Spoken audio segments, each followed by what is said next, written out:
Do you ever catch yourself saying, English is just crazy? Maybe your students come across a tricky word and you tell them, you just have to memorize that one, or this is the part you have to know by heart. But deep down, you know it's still confusing. Here's the truth. English isn't random. It's a wonderfully complex system, and once you understand how that system works, through sound, structure, and meaning, everything changes. That's what Sarah, Paul, and I teach inside Mastering Morphology. This isn't another curriculum. It's deep teacher knowledge inside a practical, comprehensive course that finally shows you how words really work. No more exceptions, no more gimmicks or patching holes with memorization or phonics alone. It's time to go beyond sound it out and give your students the framework they need to truly understand words. So if you're ready to stop guessing and start teaching with confidence, join us inside Mastering Morphology. Enrollment is open now, so we invite you to click the link in the show notes to get started. You're listening to episode 78 of Literacy in Color. Today's episode is all about bringing structured word inquiry into practice. I'm joined by Jennifer Constantine and Kara B, who are co-authors of the book Structured Word Inquiry, an Implementation Guide for Teachers. Both Jen and Kara come to this work with deep and complementary backgrounds in literacy. Kara's professional experience includes working as a school psychologist and intervention specialist, and she's currently the owner of a consulting, educator training, and private tutoring company. She has had extensive training in educational assessment, Orton-Gillingham, structured literacy, and structured word inquiry.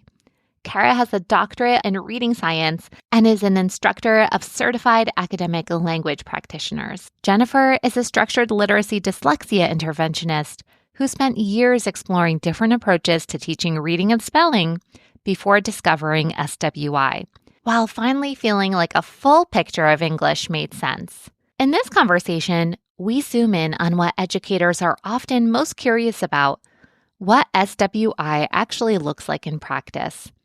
We unpack how Jen and Kara define SWI for teachers who are brand new to it, how it differs from other approaches commonly used with dyslexic learners, and some of the most common misconceptions that surround this work.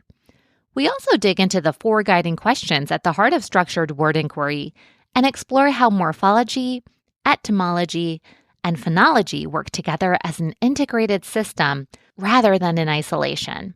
We spent time talking about why they felt compelled to write an implementation guide and how their book is structured to support teachers step by step, and what advice they have for educators who want to begin experimenting with structured word inquiry in classrooms, small groups, or in one-on-one settings.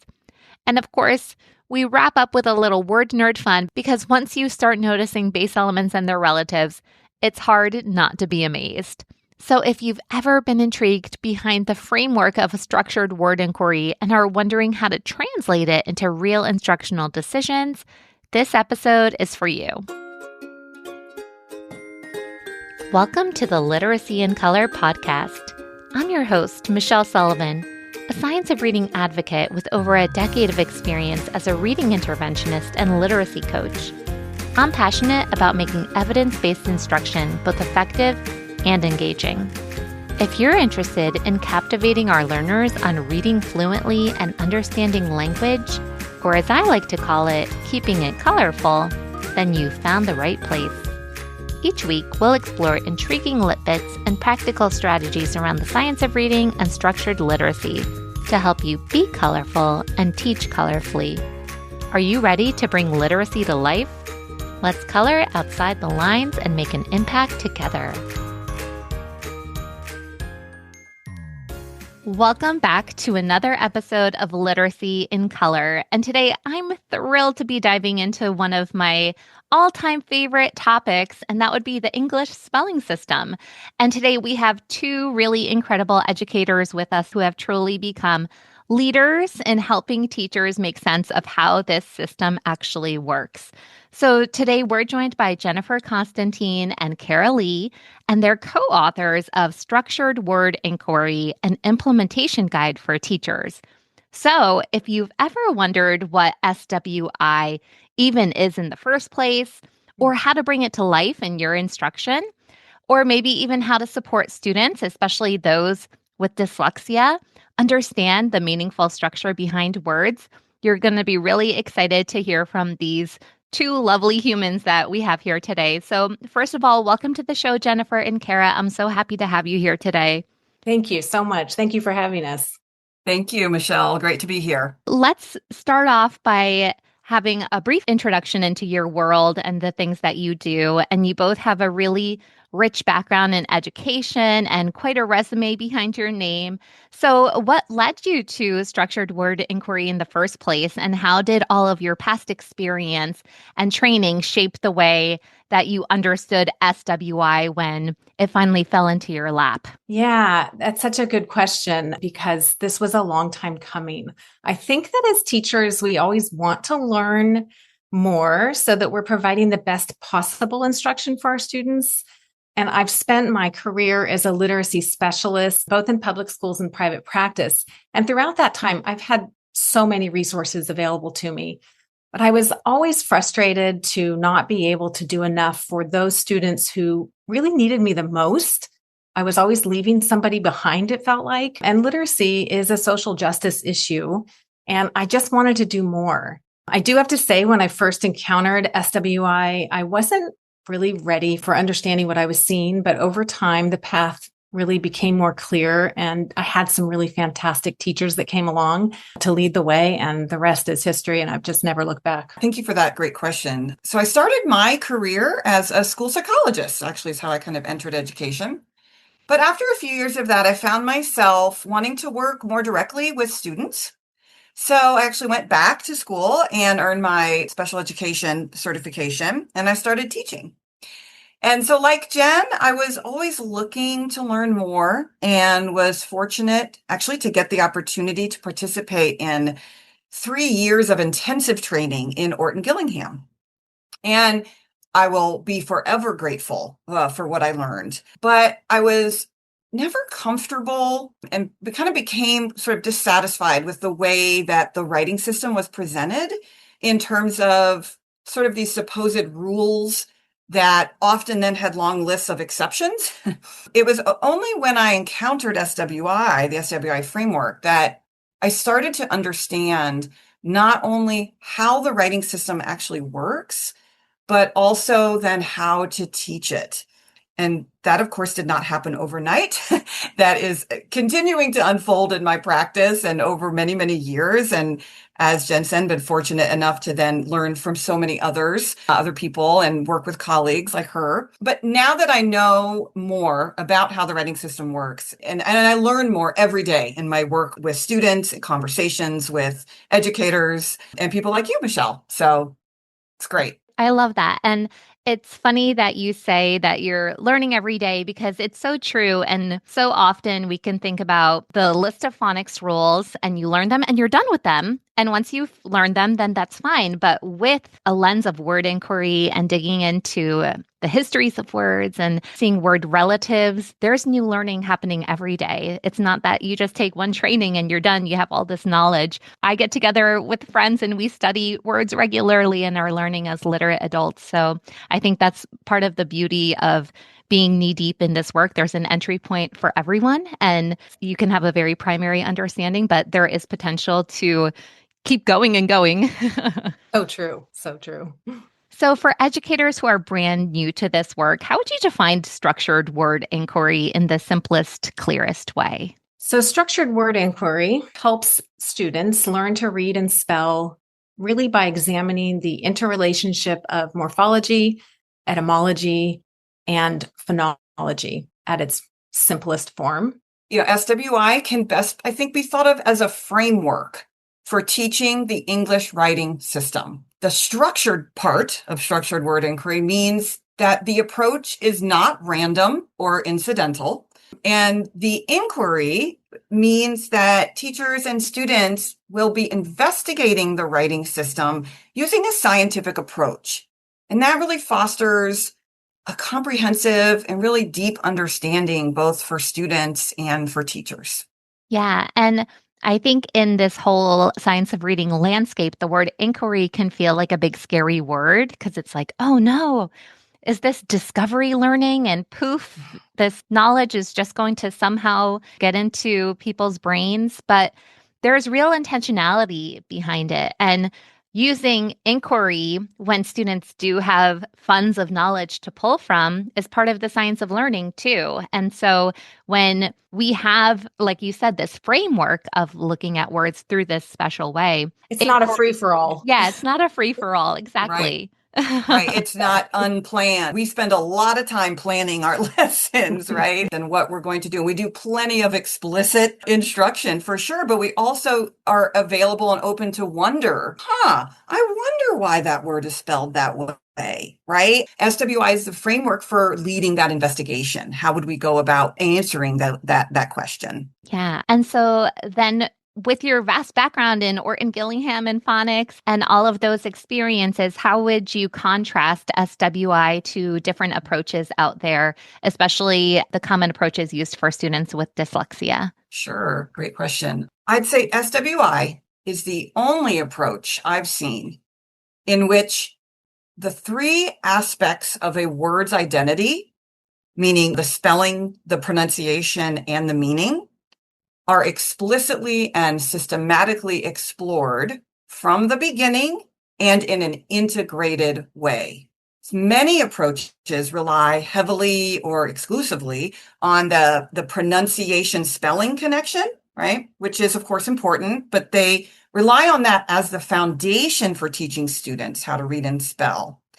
But it really doesn't take long for the sort of cracks in that foundation to show up. For example, if students are taught that AY spells A, but then they come across the word says, right?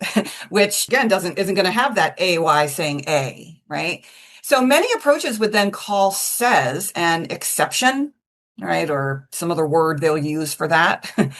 And they would then advocate that we would need a different approach for learning that word. And usually that involves some kind of memorization strategy, which we know is not really effective. So with SWI, we can explain the spelling of says by revealing the structure. How is it built?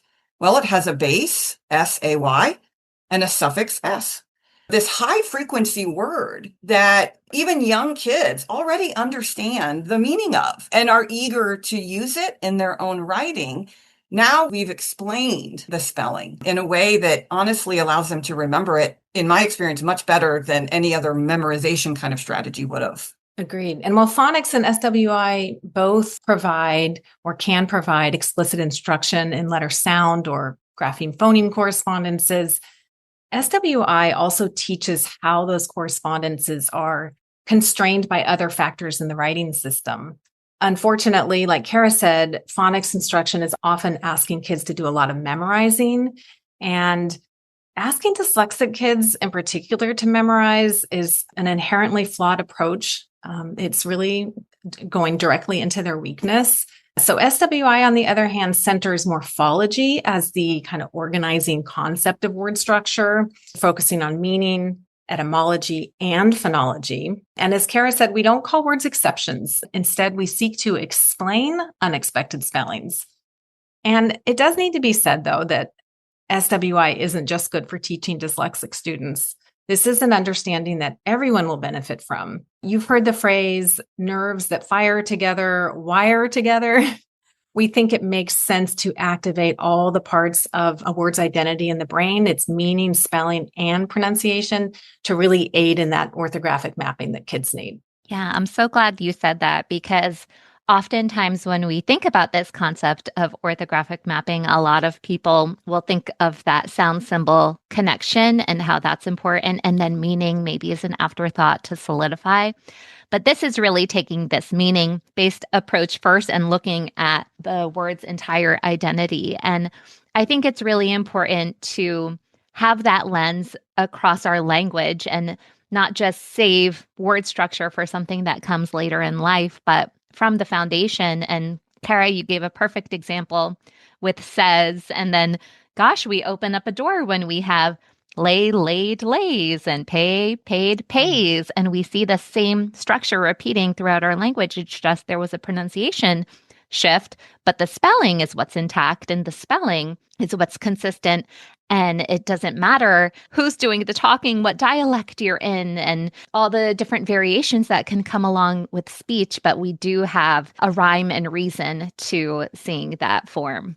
Absolutely. So you tackled a bit of this already, but what misconceptions do you think people might have about SWI? Really, so many misconceptions, I think, still out there. People assume, I think, that the grapheme phoneme correspondences are ignored when in fact it's one of the 4 questions that we address in every investigation. They also assume that the inclusion of the word inquiry, like we talked about earlier, means that we are not using any direct or explicit teaching. And really, like Kara said, nothing could be further from the truth in that. This is a structured and explicit approach. Another misconception is that it's only for older kids. And Michelle, you've already alluded to that. The youngest students from the very beginning can benefit from this type of learning. And as an example of that, there are so many high frequency words that we really expect kindergartners to be able to read. And studying them within the context of their structure and history is going to give those young students an anchor to understand their spellings and recognize them in reading much better than asking them to take this list of 111 sight words and memorize it during your kindergarten year. So we think this approach really addresses even what the youngest kids need. And kind of going along with that a little bit, I think people also will wonder if this approach can be used with students who are in the earliest stages of literacy acquisition. And because SWI teaches how the writing system works, it's appropriate at any time because you're just revealing the structure of how, again, like I said, how the system works. So students will get practice, for example, with letter names as they're spelling out and writing out words, or even building words with tiles, right? We're going to name the letters that we're going to use to do that. And so even if they don't know all their letter names, well, you know what? We can tell them the ones they don't know.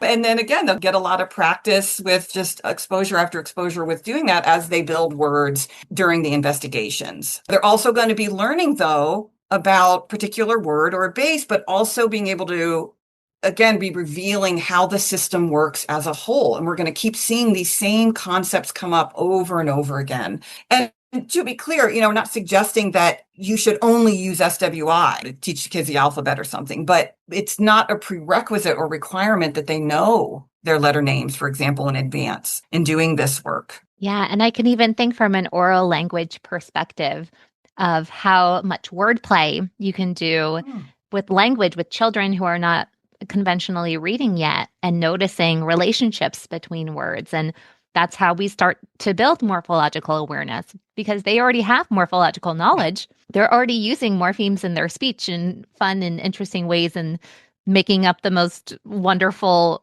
whimsical words that you could think of.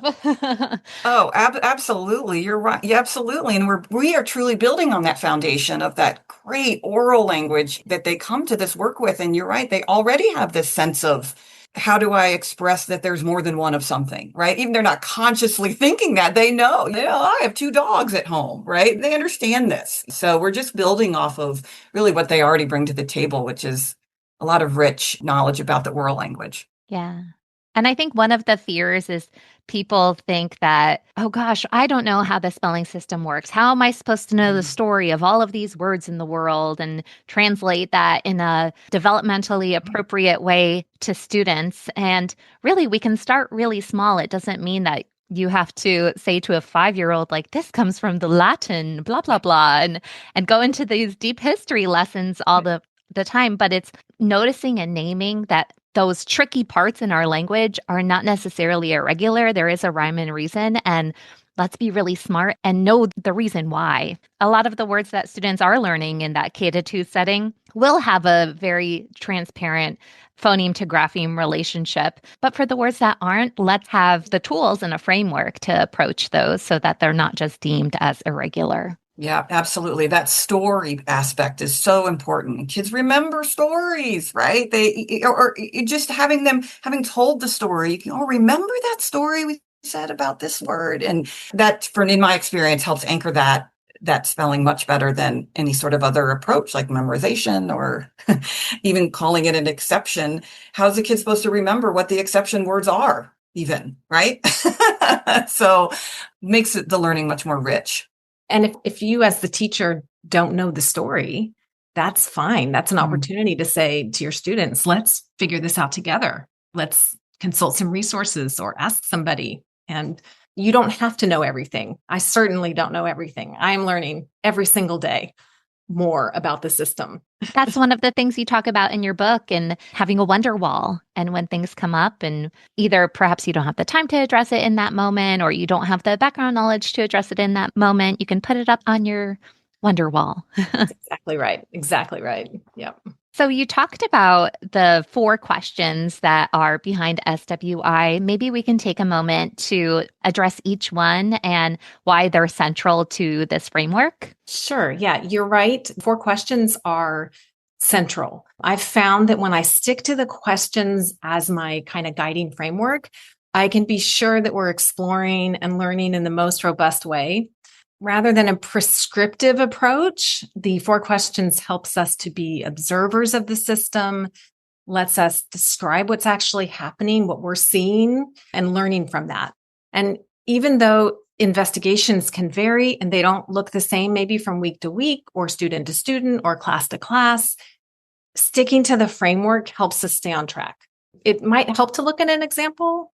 Should we look at an example? Okay. All right. Let's go for it. First, I just want to make sure to point out these 4 questions we're talking about come from Pete Bowers. And so those are kind of going to be how we're framing this discussion here. So, well, let's walk through an investigation of the word cave, C-A-V-E.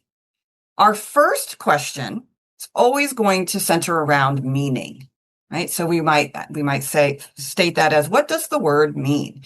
So we would show the written word cave, and maybe we'd also show a picture to go along with that and ask students, have you ever been in a cave?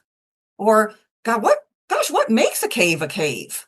Right? We just kind of open up this discussion of the meaning of this word. We might talk about the various ways cave can function in a sentence. Like, we would visit a cave to look for bats. Or if you're trying to resist something, someone might say, oh, you don't want a cave.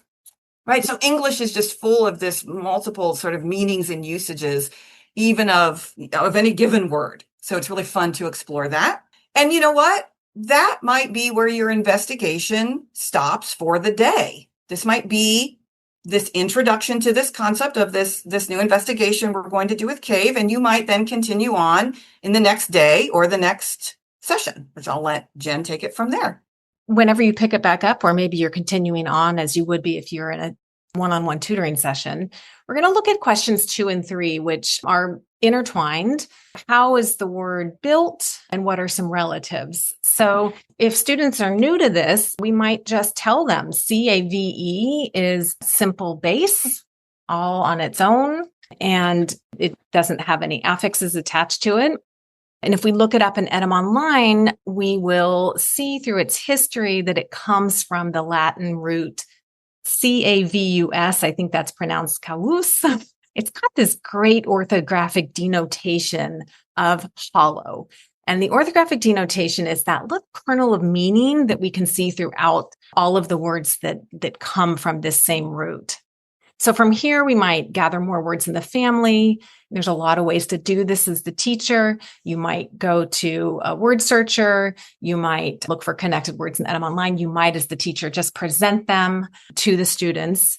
And we might collect words such as cavity, caving, excavator, cavern, and we'll explore the structure of those complex words using word sums. When we talk about words being in the same morphological family, we test whether they have the same structure and meaning. By creating word sums, for example, let's take the word caving. The word sum is CAVE plus ING is rewritten as, and we check our joins and we see we've got a vowel suffix, We have a base with a final single silent E, so it's going to be replaced. So we rewrite it as CAVING. So when we've analyzed all of the potentially related words, we can see that they do all share a spelling CAVE with the base. So we've satisfied the structure test.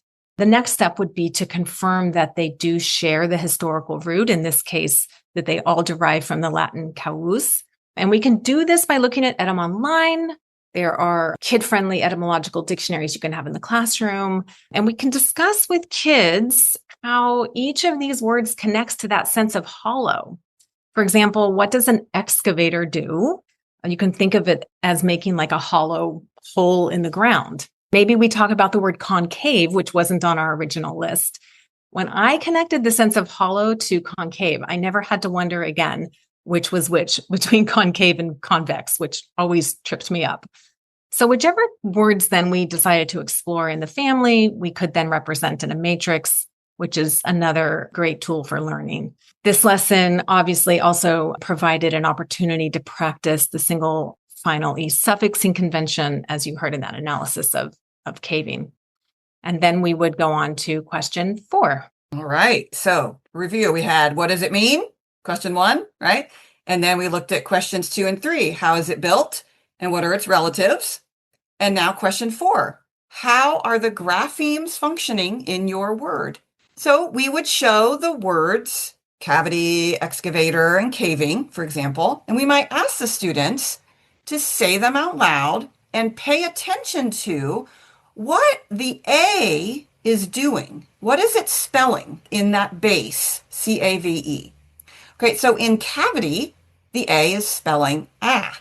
In excavator, it's unstressed. It's spelling that schwa, excavator, And in caving, it's spelling A.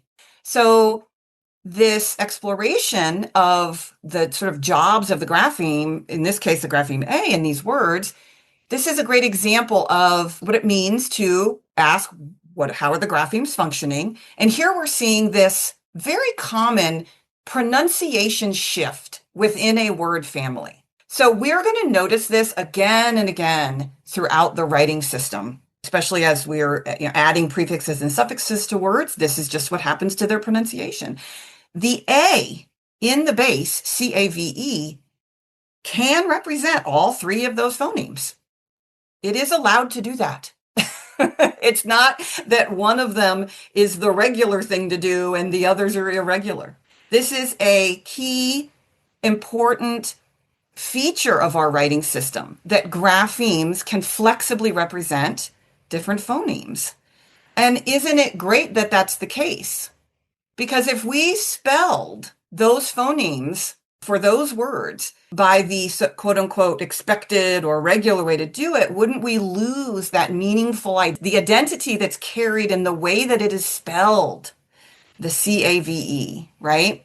We're really trying to help make this clear. We're not waiting for them to discover this on their own. We're pointing this out directly right here in question 4, right? And this is how, again, the writing system works. And we're just helping to reveal that to them with this framework. Yeah, it's a little hard to describe that, I think, without using, a whiteboard or an actual lesson with kids. But you can just imagine all of the reading and writing that kids have done during a lesson like this. They've done it all with real words in context, anchored by an understanding of meaning and the English language. And the 4 questions, they really help to keep us on track, because kids get really as enthusiastic as we do, I think, about this once they really understand what we're doing. And, we can get carried away. So we like having those 4 questions to come back to as a real touchstone. That was a beautiful breakdown for CAVE. And I love the examples you gave and how applicable it can be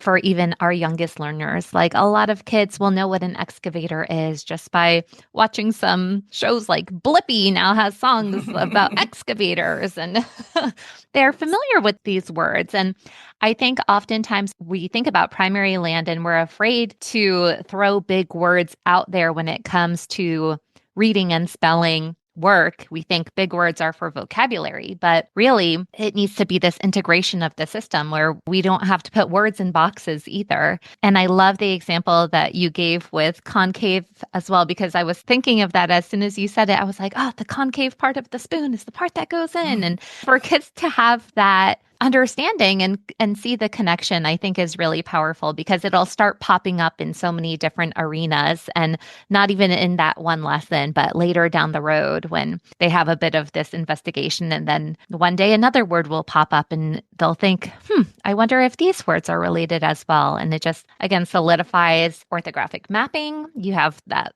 letter string that holds this meaningful unit. I love how Pete Bowers will always say that a morpheme doesn't have a set pronunciation until it's fixed to a word. And that's precisely why it's not always cave. Sometimes the vowel flexes, or sometimes it's a schwa sound. And for students to know that that's how our system is functioning sets them up for not thinking that it's crazy later down the road. Yeah. And that word concave could come up, or we could study the base CAVE when concave comes up in math. It doesn't have to be with younger students or all surrounding this idea of a cave in the mountain. And so this kind of learning, all teachers could be using this kind of study to help deepen their students' understanding of whatever their topic is. Yeah. So we've addressed this is a misconception about SWI, but people will still think, where's the phonics, right? Or where are the rules? So do you want to speak to that more explicitly? Sure, absolutely. So I think when you say phonics, we're all thinking what you mean, letter sound correspondences, right? That explicit teaching of that connection. Well, as you can see here in our example, that's absolutely addressed. It is literally question 4 of the 4 questions. What are the graphemes doing? One of the jobs of a grapheme is to represent a phoneme. Now, it is not always going to be doing that, but it's certainly one of the main jobs, right? So clearly SWI does not ignore grapheme phoneme correspondences at all. I mean, after all, spelling represents the meaning and pronunciation of speech. That's how spelling has evolved. Now, as for the rules, we talked a little bit about this as well, but certainly a big part of this work is addressing what we would call the suffixing conventions. So we would call those conventions. We definitely teach those in a structured and systematic way, but just in the context of an investigation. So the same is true for common spelling patterns. For example, we would teach, when to use CH or TCH. Absolutely would teach that. But the cool thing about SWI is that it has helped me see that I can go give them more of an explanation and explain why we would use CH, why we would use CH at the end of words like rich and such. I do not have to call those exceptions. Whereas I maybe would have had to do that if I had stated the rule, this rule that it was always going to be this way and all these words. SWI has given me such a deeper understanding, again, of how the writing system works and why it's important to look at history and what influences have had on why the spelling is the way that it is. So I look at the spelling as it is in present day English and I wonder, why? And then that sends me on this quest of trying to figure it out. I love that. So maybe you can explain how morphology, etymology, and phonology are all interdependent on one another rather than siloed. Yeah, before SWI, I was teaching phonemic awareness, phonics, vocabulary, fluency, all the things. But as you said, it was all very siloed. Let's do our phonemic awareness. Let's do our phonics, etc. What SWI does so well is show us how all the parts of the system work together to bind words into memory. It is truly the interrelation of the 3, etymology, phonology, and morphology, that makes a difference for kids. So in the cave family that we described, that's a good example of showing how the morphology and the phonology are linked. In other words, you can't understand the GPCs until you understand how the word is built. And once we recognize that cavity, caved, and excavator are all in the same family, we can more easily remember that we use A to spell the base, no matter what it sounds like. The etymology of cave helps us to see that sense of hollowness in all of the words in the family. And so that expands vocabulary. This is how you study one word and get many, many more for free. And it's also never just about the word. It wasn't just about learning about cave in that example. It's teaching how the system functions. So graphemes such as A don't just spell more than one phoneme, in this family, but we see it all over and over again throughout the system. I just would have to say too that sometimes I think that there's this idea that the etymology piece is just, an extra fun add-on.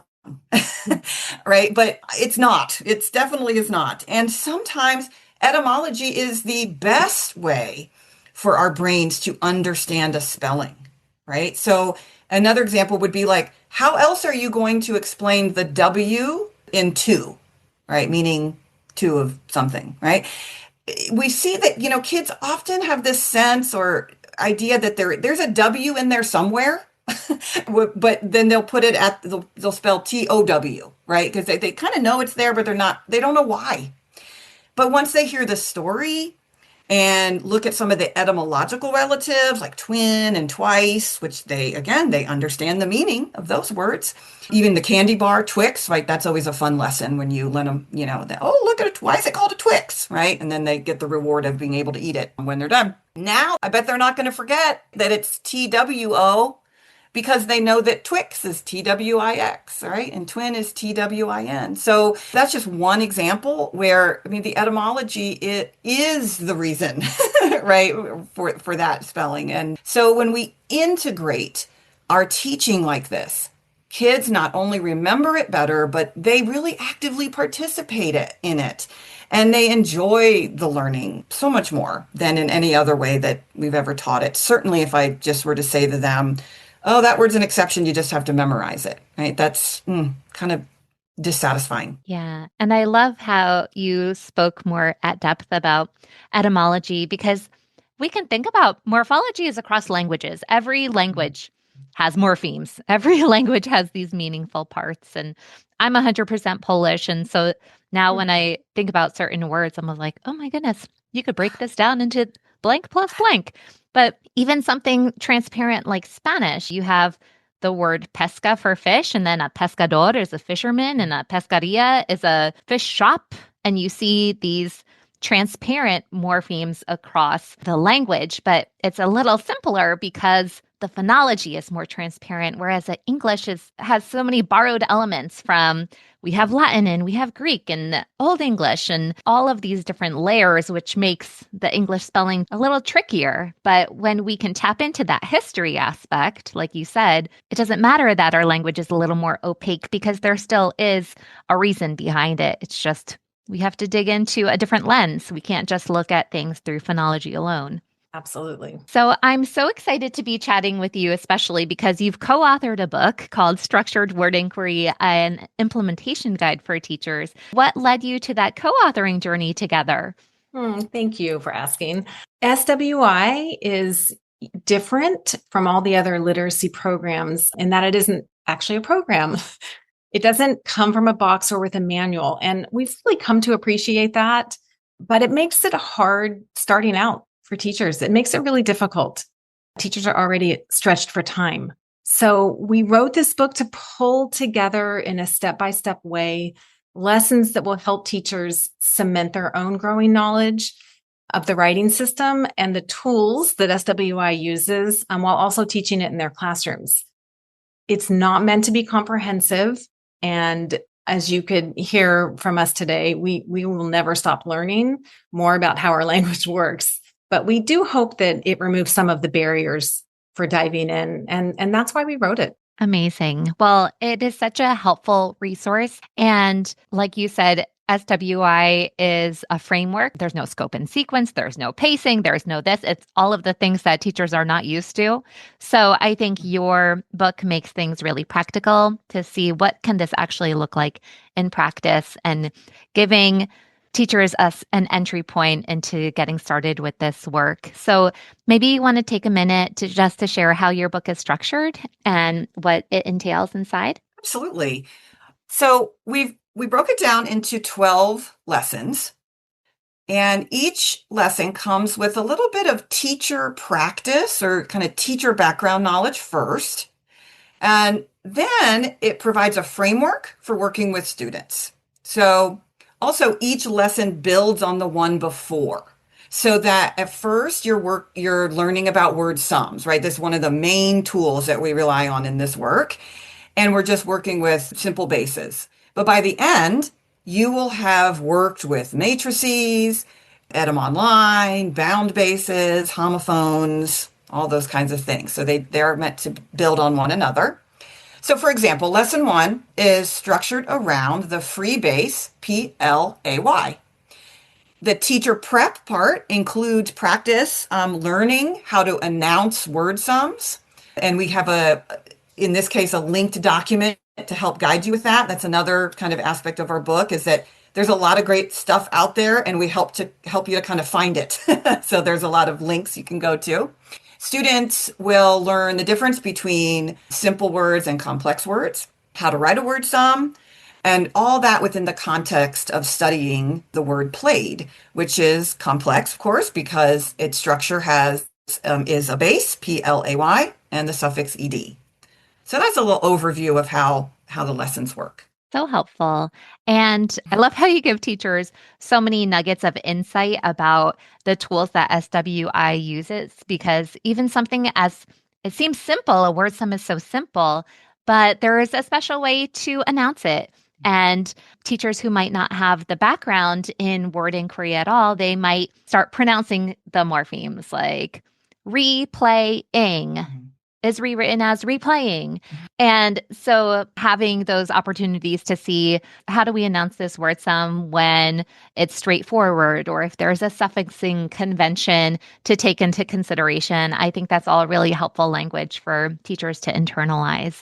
And I love the section where you talk about simple and complex words too, because I think this is another great entry point for teachers in not being afraid of this work, because sometimes I think educators are like, I don't know if I'm breaking up this word correctly, and maybe it can be broken down even further, but there's still value in investigating a more complex word and its derivatives. And you think about something like playful.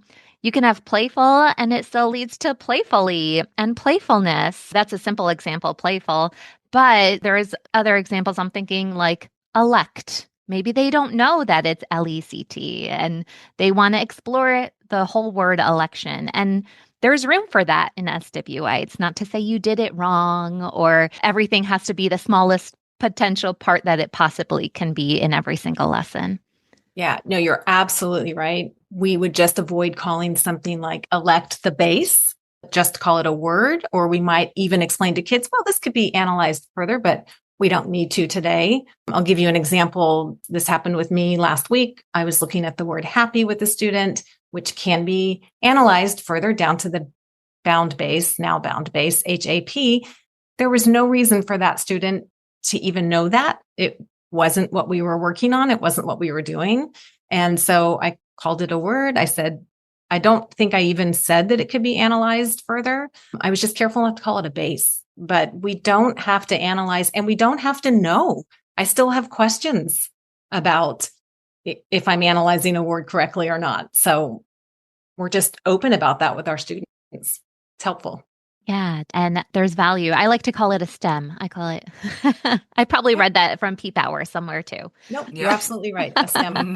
Yeah. So what advice would you give to an educator who wants to experiment with SWI in their classrooms, or maybe even in small groups or tutoring sessions where they can try some of this work out? Yeah, so important. Gain some understanding of word sums and matrices before you try to use them with students. So much knowledge about the orthographic system can be learned right along with your students, but you really do want to know best practices from the beginning for word sums and matrices. And it's what you just said, Michelle, about announcing instead of pronouncing and things like that, announcing in the graphemic units. I started using word sums and matrices before I really understood the power of spelling out, and I wasn't that successful with them. So instead of LIGHT, now I know that it's better to say LIGHT when working on, say, the base for light. So when we becomes more powerful when we announce it as we write, really binding the spelling, hearing it, speaking it, writing it. That's really powerful. And what I was doing before earlier in my work really kind of amounted to worksheets, and it didn't give the kids that real connection to the writing system that they need. That's really great advice. I would definitely echo what Jen said. And really to start with and remind yourself that the writing system makes sense, that words have structure, and they are built with meaningful parts. And we can test and reveal that structure with, like Jen said, with word sums. And also to expect, and dare I say, even encourage students to notice things about words that maybe might not have even ever occurred to you.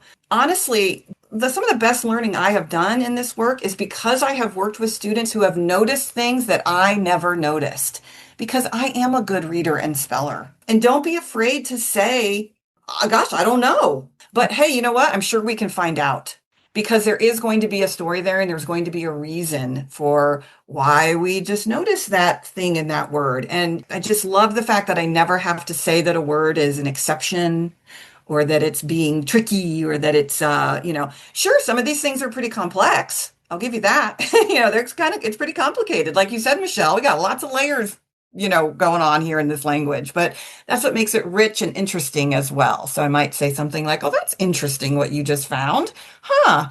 I wonder why. So just having that openness and not being afraid to, we ask kids every day to do things that are frankly kind of scary for them, or, that they don't know the answer. We need to model that, I think, as well, and not be afraid to say, I don't know, but I think we can figure it out, or I'll go ask my friend. I bet my friend Jen knows. Yeah, there's always a friend to tap into, phone a friend. Absolutely, especially now. The community is much bigger, and there's lots of resources to look at. Yeah, definitely. And I love this. It's like teaching growth mindset to your students, but it's also teaching motivation and embracing curiosity and all the wonderful things that comes along with being a learner. And just the other day, I have a 6-year-old daughter. We're obviously in our princess era, but we were talking about Cinderella, and she said, Cinderella, I wonder is that like umbrella? And I was like, Oh, is it? Maybe. It might be. So obviously Cinderella is Little Ashes, which I knew most kids won't know because why would they? But then I looked up umbrella, and it has that ELLA from Latin, meaning little, and it's like a little canopy or a little shade. I was like, wow. And I would have never even thought to look that up. That's from a that brain of a is beautiful child. exactly, Michelle. That is like the perfect example of what I'm talking about. Like they will start noticing and seeing and feel okay about asking. It's so freeing for you as a teacher too, to not have to feel like you have to be the keeper of the knowledge. Any question that comes up, a lot of times it's a word I've never looked at before, right? Just like you just said, like, oh well, gosh, oh, Cinderella. Not sure if that's like umbrella. And it just is so much deeper, so much more interesting and deeper work that you can do. And just having that openness, I mean, it really enlivened how I felt about teaching.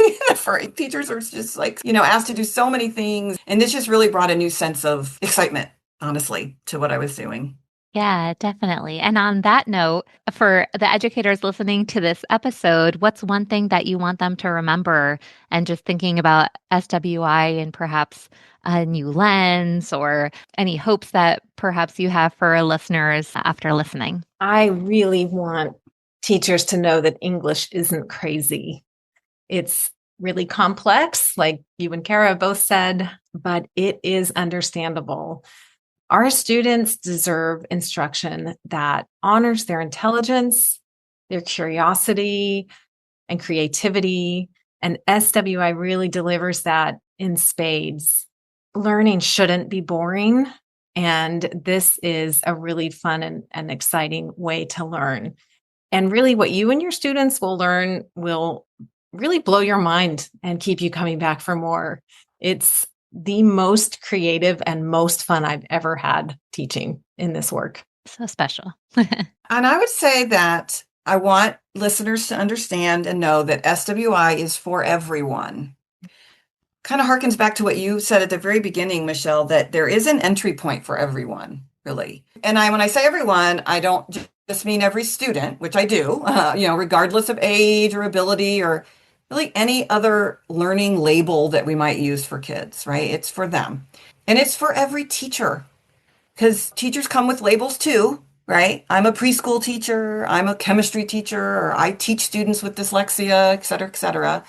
But there really is something about this approach that anyone and everyone can use. Yeah, absolutely. Absolutely. This was really wonderful. And now I just have to tap into your always learning brains and ask a just for fun question. So, is there a base or perhaps a morphemic unit that has surprised you lately in some of your investigations that you want to share a story about? So fun. I was studying the base MEDI with a student.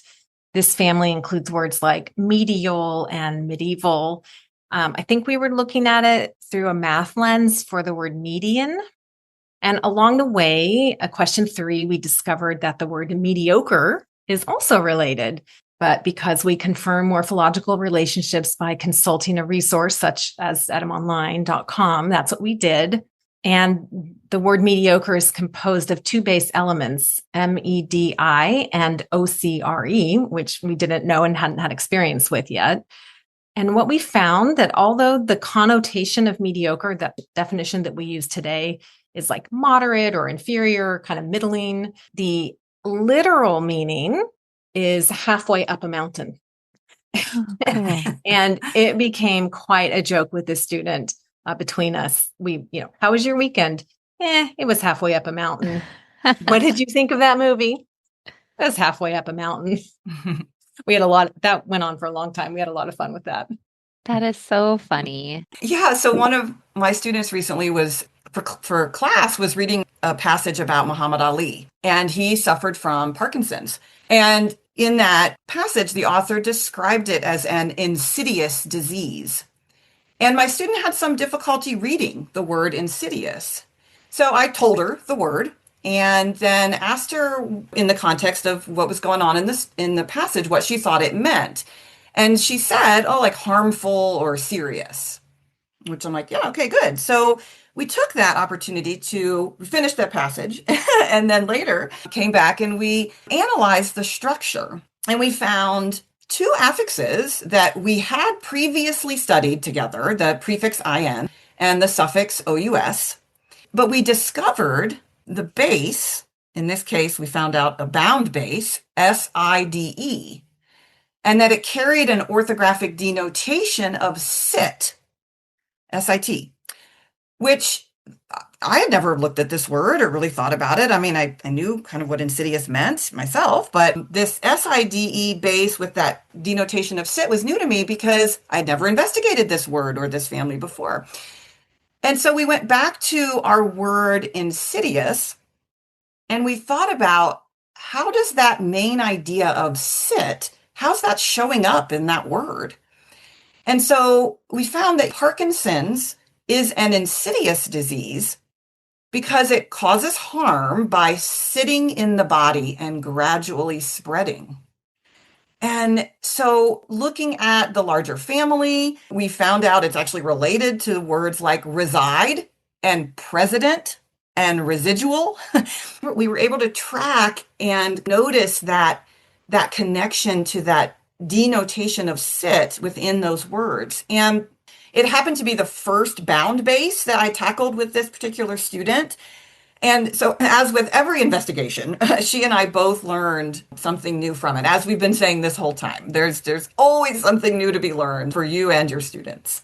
I love that. Amazing. And it all goes back to that integration piece as well. And you see how those meaningful units builds vocabulary and it expands networks, and you can make those relationships with related words, like you said, reside and resident and residence. And you see the flex of the I in the base go from long to short or schwa in all different cases, and how it's just this beautiful integration of the phonology and the morphology and the etymology all together. So fun.